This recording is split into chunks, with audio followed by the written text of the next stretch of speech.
Hello എല്ലാ കൂട്ടുകാർക്കും എൻ്റെ പുതിയൊരു വീഡിയോയിലേക്ക് സ്വാഗതം കേട്ടോ. കൂട്ടുകാരെ എന്താണ് എല്ലാവരും വിശേഷമൊക്കെ? അപ്പോൾ ഇന്ന് കുറച്ച് വിശേഷങ്ങളൊക്കെ ഒന്ന് കാണും കേൾക്കൊക്കെ ചെയ്യല്ലേ.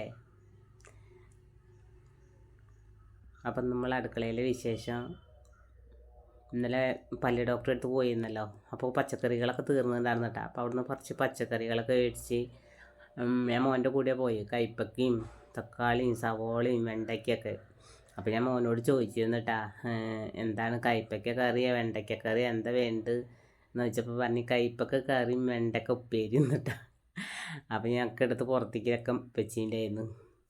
അപ്പോൾ അതൊക്കെ ഒന്ന് മഞ്ഞൾ വെള്ളം ഉപ്പൊക്കെ ഇട്ടിട്ട് ഒക്കെ കഴുകിയിട്ടതിൻ്റെ ശേഷം കൈപ്പക്കൊക്കെ അരിഞ്ഞ് വയ്ക്കുക കേട്ടോ. അപ്പോൾ അതിലേക്ക് ഒരു ചെറിയ സവാളയും 2 തക്കാളിയും കറിയിലേക്ക് വേണം കേട്ടോ. പിന്നെ നല്ല വെണ്ടയ്ക്കായിരുന്നു കേട്ടോ, നല്ല മൂക്കാത്ത ചള്ള് വെണ്ടയ്ക്ക. അപ്പോൾ അത് ഒന്ന് മുറിച്ച് വയ്ക്കണം. അപ്പോൾ ഈ വെണ്ടയ്ക്കൊക്കെ ഉപ്പേരി നമ്മൾ ആവി അടച്ച് വെച്ചിട്ട് ഇങ്ങനെ ആവിയിൽ വേവിക്കുമ്പോൾ ആ വെള്ളം ഇറങ്ങിയിട്ട് ഇങ്ങനെ ഒരു വയല പോലെയാവും ഈ വെണ്ടയ്ക്ക അല്ലേ. അത് ഇവിടെ അത്ര താല്പര്യമില്ല കേട്ടാ. അപ്പോൾ കുറച്ച് വെളിച്ചെണ്ണയൊക്കെ ഒഴിച്ചിട്ട് ഇങ്ങനെ ഒന്ന് അടച്ച് വെക്കാതെ ഇങ്ങനെ ചെറുതീയിൽ ഇങ്ങനെ മൊരിയിച്ചെടുത്താലാണ് ഇവിടെ ഇഷ്ടം. അപ്പോൾ ഒരുപാട് ഇഷ്ടമായിട്ടാണ്, ചോറിനാൻ നേരത്ത് നല്ല ഇഷ്ടമായിട്ടാണ്. മോന് കൈപ്പക്ക കറിയൊക്കെ ഭയങ്കര ഇഷ്ടമാണ്. അപ്പോൾ കൈപ്പക്ക കറിയും വെണ്ടയ്ക്കൊക്കെ സൂപ്പറായിട്ടുണ്ട് എന്നൊക്കെ പറഞ്ഞിട്ടാണ്. അപ്പോൾ ഇന്ന് അങ്ങനെയൊക്കെ ഒന്ന് ഉണ്ടാക്കിയെടുക്കാമെന്ന് വിചാരിച്ച്. പിന്നെ പൊടികളൊക്കെ കഴിഞ്ഞിരിക്കുന്നു കേട്ടാ. പുട്ടിൻ്റെ പൊടി മാത്രമേ ഉള്ളൂ. പിന്നെ ആട്ട ഇടാൻ മറക്കും ചെയ്യും. അങ്ങനെ എന്തായാലും ഇനിയിപ്പോൾ നാളേക്ക് ആട്ട ഇടണം. ഇനിയിപ്പോൾ നമുക്ക് ഇതൊക്കെ ഈ നോലമ്പ് ഇതൊക്കെ ഉണ്ട് കഴിഞ്ഞതിന് ശേഷം ഇനി ആ പൊടികളുടെ പരിപാടിയിലേക്കൊക്കെ നിൽക്കാമല്ലോ വെച്ചിട്ടാണ് കേട്ടോ. അപ്പോൾ ഇതിലിടയ്ക്ക് ഞാൻ കഷ്ണങ്ങളൊക്കെ ഞാൻ മുറിച്ച് വയ്ക്കുന്നുണ്ട്. പുട്ടിനുള്ള പൊടി നനച്ച് വെച്ചിട്ടുണ്ട്. പിന്നെ പുട്ട് ഞാൻ പറഞ്ഞല്ലോ, ജോലിയിൽ നിന്ന് പുട്ട് തിന്നില്ല കേട്ടോ. അപ്പൂനൊക്കെ പുട്ട് കൊടുക്കും. പിന്നെ ഞാൻ പറഞ്ഞല്ലോ 4 മണിക്ക് പിന്നെ അവർക്ക് കൊടുക്കുള്ളൂ എന്ന്. അവിടെ മീനിൻ്റെ കറിയൊക്കെ ഉണ്ടാവും. അപ്പോൾ അതൊക്കെ കൊടുത്തിട്ട് അവർക്ക് കൊടുക്കൂട്ടാ. പിന്നെ എനിക്കിന്ന് അടുക്കളയിലത്തൊക്കെ കഴിഞ്ഞിട്ട് നേരത്തെ എണീക്കുന്ന കാരണം, ഒരു 5:30ക്കൊക്കെ എണീക്കുന്ന കാരണം തന്നെ നമ്മളെ പണികളൊക്കെ വേഗം കഴിയും കേട്ടോ. ഒരു 10:30 ആകുമ്പോഴത്തേനും അടുക്കളയിലത്തെ എല്ലാ പണിയും തിരുമ്പലും കഴിഞ്ഞിട്ടുണ്ടാവും കേട്ടോ. മഴയൊക്കെ ഉള്ളപ്പോഴാണ് ഞാൻ മെഷീനിലാണ്ട് ഇടുള്ളൂ. അപ്പം ഇന്ന് ഞാൻ കല്ലുമ്മ തന്നെയാണ് കേട്ടോ കഴുകിയതൊക്കെ. അപ്പോൾ 10:30 ആകുമ്പോഴത്തേനും പണികളൊക്കെ കഴിയും. അപ്പോൾ എനിക്ക് 2 ബ്ലൗസ്, ഞാൻ 9-ാം തീയതി പല്ല് പറിക്കുകയാണ്, അതിലിടയ്ക്ക് കൊടുക്കാനുള്ള 2-3 ബ്ലൗസും കാര്യങ്ങളൊക്കെ ഉണ്ട് കേട്ടോ. ഇപ്പോൾ ഒരാളും കൂടി ഒരു ബ്ലൗസ് നാളെ കൊണ്ടുവരാമെന്നൊക്കെ പറഞ്ഞിട്ടുണ്ട്. അപ്പോൾ അതൊക്കെ അടിച്ച് തീർത്ത് നമ്മളെ പ്രാരാബ്ദങ്ങളൊക്കെ കണ്ട് ഒഴിവാക്കിയിട്ട് വേണം കേട്ടോ നമുക്ക് പല്ലൊക്കെ പറിക്കാൻ. അപ്പോൾ കുടിവെള്ളം ഇപ്പം ഞാൻ ഈ കെറ്റലിൽ തിളപ്പിക്കുക കേട്ടോ.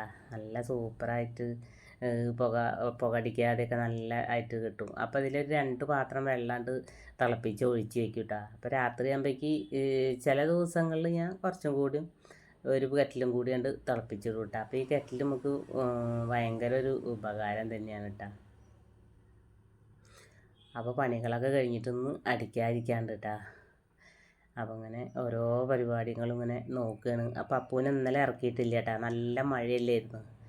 അപ്പോൾ ഓനെന്നൊന്ന് ഇറക്കണം. ഭയങ്കര വികൃതിയാട്ടാ, എന്തോ ഒരു വികൃതിയാണേ.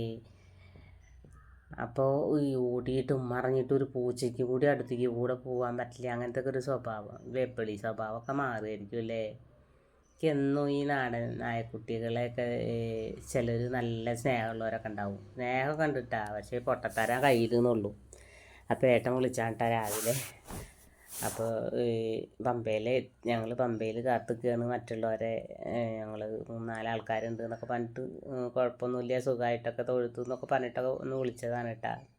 അപ്പോൾ ഒന്ന് സംസാരിച്ചതാണ്. അപ്പോൾ നാളികേരമൊക്കെ ഞാൻ ഒരു തേങ്ങ ഉടച്ചിട്ടൊക്കെ ചിരകി വെച്ചിരുന്നു. അപ്പോൾ കുറച്ച് പെരിഞ്ചീരകമൊക്കെ ഇട്ടിട്ട് നമ്മളെ കൈപ്പക്കയിലേക്കുള്ള നാളികേരമൊക്കെ ഒന്ന് വറുത്തെടുക്കുകയാണ് കേട്ടോ. നമ്മളെ സപ്പോർട്ട് ചെയ്യുന്ന എല്ലാ കൂട്ടുകാർക്കും ഒരുപാട് നന്ദിയുണ്ട് കേട്ടോ. ഇപ്പോൾ ഇന്നലെ ആയാലും നമ്മളെ വീഡിയോ ഒക്കെ കണ്ട് നമ്മളെ സപ്പോർട്ട് ചെയ്ത് നമ്മളെ കൂടെ നിൽക്കുന്ന എല്ലാവർക്കും ഒരുപാട് വീണ്ടും ഞാൻ നന്ദി പറയുകയാണ്. ഇനിയും നിങ്ങളെയൊക്കെ സപ്പോർട്ട് വേണം കേട്ടോ നമുക്ക്.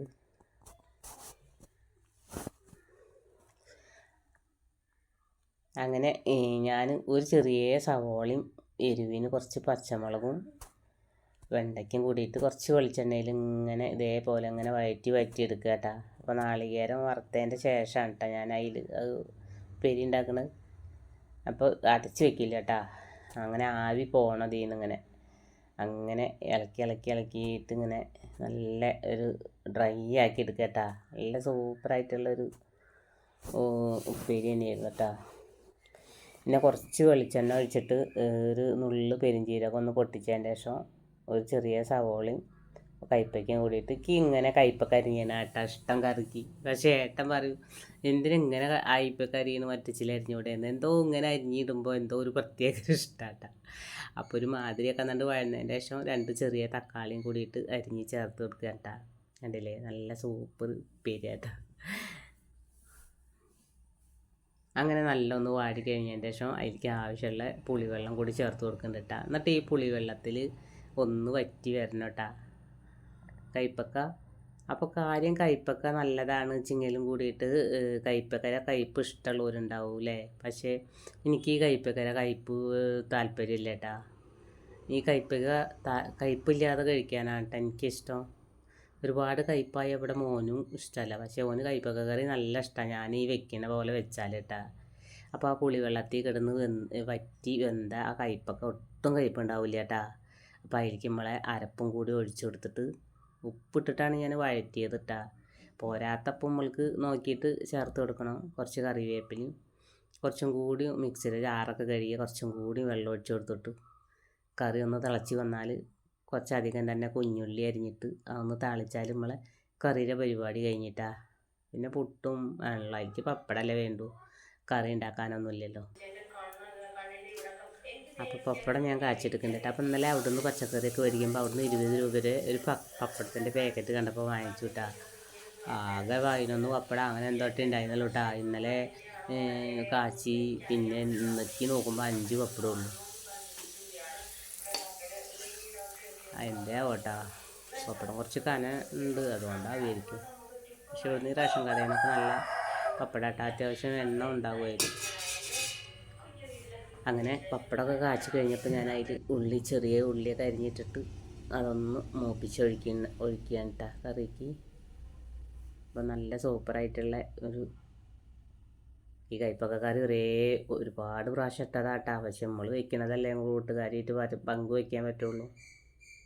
അപ്പോൾ അതേപോലെ കയ്പ്പക്ക കറി വെക്കാത്തവരൊക്കെ ഒന്ന് വെച്ച് നോക്കിയാൽ ഓനെ ഒന്നുകൊണ്ട് ഇറക്കിയതാട്ടാ. അപ്പോൾ ഇന്നിപ്പോൾ ഒന്ന് ഇറക്കിയതാട്ടാ ഓനെ കണ്ടില്ലേ, കുഴി കുത്തിയിട്ട് ഇട്ടിട്ട് സ്ഥലവും കഴുകിയിട്ട മുറ്റത്തേക്കൊക്കെ മണ്ണ് തെറിപ്പിച്ച് കുഴിയൊക്കെ ആക്കി. ഇനി എങ്ങനെയാണ് ഞാൻ തുടച്ച ആ വെള്ള ടൈലുമ്മ കൂടെ ഓനെ ഞാൻ നേരേക്ക് കൊണ്ടുപോകുക. അതൊക്കെയാണ് രത്ന ചേച്ചി പറഞ്ഞ് അപ്പൂനെ കെട്ടിയിടാണ്. ഇതിനെ കെട്ടിയിട്ടില്ല അനീസ്വറുടെ കാര്യം പറഞ്ഞ പോലെ പൊടി പോലും ഇല്ല, കണ്ടുപിടിക്കാൻ വരെ ചളിയാവും. ഓൻ നടന്നു പോകില്ലേ ഇങ്ങനെ. ഈ കുഴിയൊക്കെ മാട്ടൊക്കെ ചക്രം കാൽമട്ടിട്ടുള്ളൊരു ചക്രച്ചെരുപ്പ് ഉണ്ടല്ലോ, ചക്ര ഷൂ, അതുപോലെ ഞാൻ പോവേ. അപ്പോ ഫുള്ളും ഈ ചോന മണ്ണാവും.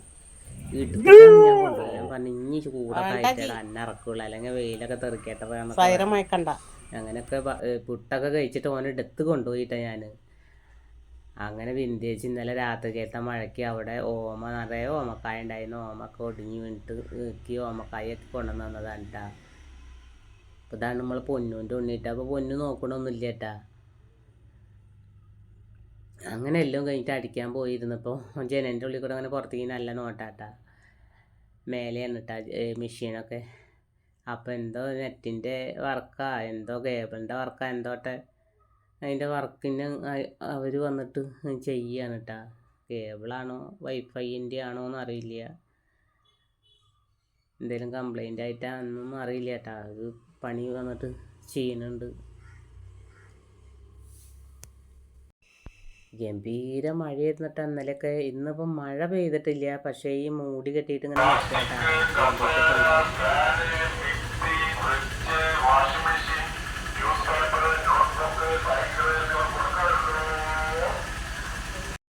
ഇവിടെ അങ്ങനെ ഇരുന്നാൽ എല്ലാ ശബ്ദവും കേൾക്കട്ടാ. കസേരയെ പൊട്ടിയുണ്ടാന്നൊക്കെ പറഞ്ഞിട്ട് പോവുക. അപ്പം നമ്മളെ വഴുതനങ്ങ മുറിച്ചെടുക്കുകയാണ് കേട്ടാ. നല്ല മൂപ്പായിറക്കണം വഴുതനങ്ങയൊക്കെ. അപ്പോൾ ഒന്ന് കയ്യിൽ മറ്റേ പിടിച്ച കാരണം കിട്ടാൻ കുറച്ച് പണിയെടുത്തിട്ടാ. അങ്ങനെ ഞാൻ കട്ടറായിട്ടുണ്ട് വെട്ടി വൈക്കി കൈയൊന്ന് ചോര ഒന്ന് കങ്ങിയിട്ടാ. അപ്പോൾ ഞെട്ടി ഭയങ്കര ഒരു ഉറപ്പ് പോലെ. അപ്പോൾ എന്തായാലും ഒരു 4 വഴുതനങ്ങ നമുക്ക് കിട്ടിയിട്ടാ. നാളെ വല്ല പൊരിക്കുകയോ കറി വയ്ക്കുകയോ എന്തെങ്കിലുമൊക്കെ ചെയ്യാമല്ലോ. ഒരുപാട് സന്തോഷമായിട്ടാ. അപ്പോൾ പിന്നെ ഞാനിതൊക്കെ ചെയ്യുന്ന കണ്ടപ്പോൾ ഓൻ നോക്കുകയാണ് എന്താണ് ഇപ്പോൾ തിന്നാനുള്ളതാണോ എന്താണോ വെച്ചിട്ടൊക്കെ ഇങ്ങനെ ഭയങ്കര കൂട്ടി കിടന്നിട്ടുണ്ട്. അത് ഓൻ്റെ വിശാലമായിട്ടുള്ള കൂടാണ് കേട്ടോ. അപ്പോൾ എന്തായാലും ഞാൻ നാളേക്ക് ആട്ടാൻ വേണ്ടിയിട്ടൊന്ന് ഇടുകയാണ് കേട്ടോ അരിയും. എനിക്ക് ഉലുവയൊക്കെ ഇടുമ്പോൾ കുറച്ചധികം തന്നെ ഉലുവയൊക്കെ വേണം കേട്ടോ. അപ്പോൾ ഒന്ന് കഴുകിയിട്ടൊക്കെ ഒന്ന് വെള്ളം ഒഴിച്ചേക്കാണ്. കുറേ ദിവസമായില്ലപ്പോൾ കൂട്ടുമ്പോൾ കളി തുടങ്ങിയിട്ട്. എന്തായാലും നാളെ ആട്ടിയിട്ടുള്ള എന്തെങ്കിലുമൊക്കെ ഉണ്ടാക്കണം. അപ്പം അങ്ങനെ അരിയൊക്കെ ഒന്ന് കഴുകി ഒന്ന് വെള്ളത്തിൽ ഇട്ടേക്കാട്ടാ. അപ്പം നമ്മൾ ഇന്നത്തെ വീഡിയോയും വിശേഷങ്ങളൊക്കെ ഇത്ര തന്നെയുള്ളൂ ഇട്ടിട്ടാ കൂട്ടുകാരെ. അപ്പോൾ കൂട്ടുകാർ വീഡിയോ ഒക്കെ ഒന്ന് കണ്ട് നമ്മളൊക്കെ ഒന്ന് സപ്പോർട്ട് ചെയ്യട്ടാ മുത്തുമണികളെ. അപ്പോൾ മറ്റൊരു വീഡിയോയുമായി നാളെ വരാം.